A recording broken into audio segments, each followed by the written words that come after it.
22 बिम्बिसार। बिम्बिसार मगध के राजा बिम्बिसार की राजधानी राजगीर थी। बिम्बिसार गौतम बुद्ध के सबसे बड़े प्रश्रयदाता थे।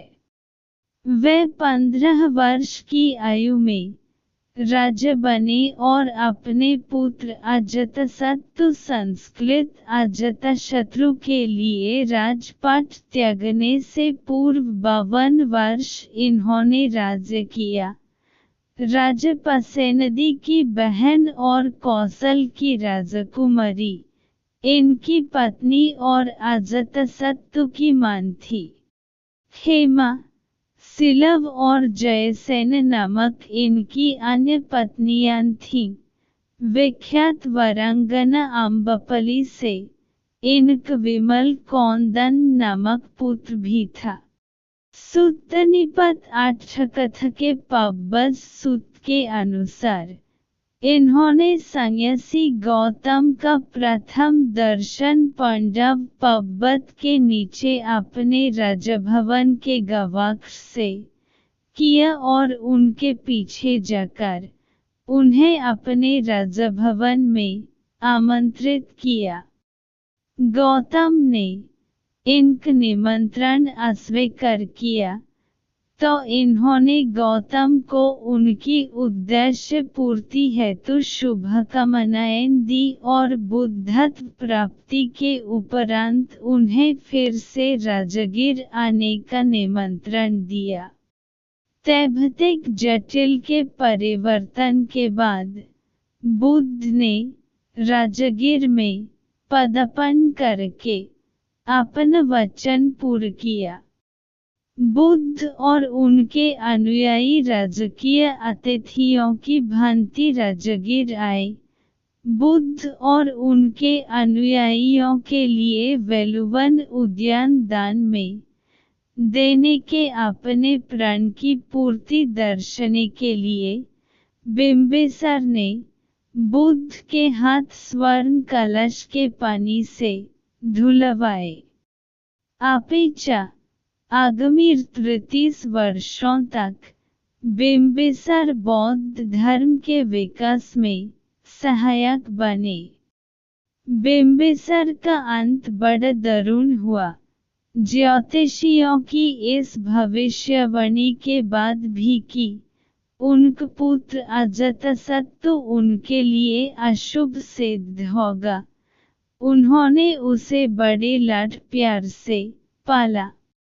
बुद्ध को राजा द्वारा दिए गए प्रश्रय से देवदत्त बहुत द्वेष करता था और उसी के दुष्प्रभाव में आकर अजातशत्रु ने अपने पिता की हत्या का षड्यंत्र रचा, जिससे उसकी प्रतिष्ठा और धूमिल हो गई।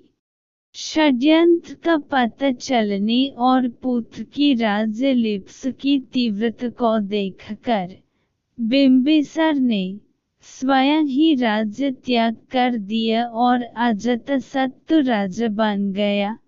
परंतु देवदत्त द्वारा पुनः उकसाए जाने पर नए राजा ने बिम्बिसार को बंदी बना लिया।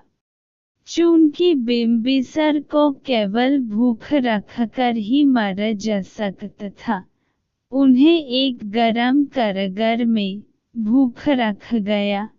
हेमा अजातशत्रु की मां के अतिरिक्त किसी को उनसे मिलने की अनुमति नहीं थी। पहले हेमा अपने परिधान में एक सुवर्ण पात्र में भोजन छिपाकर ले गईं। उसका पता चलने पर वे अपने पात्रान में भोजन छिपाकर ले गईं। उसका भी पता चल गया तो उन्होंने अपने शिरोवस्त्र मौली में भोजन छिपाकर ले जाना चाहा। उसका भी पता चल गया तो वे सुगंधित जल में स्नान करके अपनी देह को मधु से लेपकर गईं, जिससे वृद्ध राजा उसे चाट ले और बच जाए। पर अंततः यह भी पता चल गया और उनका भी प्रवेश निषेध कर दिया गया। फिर भी चल ध्यान योग से बिंबिसार जीवित रहे। जब पुत्र को पता चला कि पितयून सरलता से प्राण त्याग नहीं करेंगे, तो उसने कारागार में कुछ नाइयों को भेजा। बिंबिसार ने सोचा कि अंततः पुत्र को अपनी भूल का अनुभव हुआ और वह पश्चाताप कर रहा है।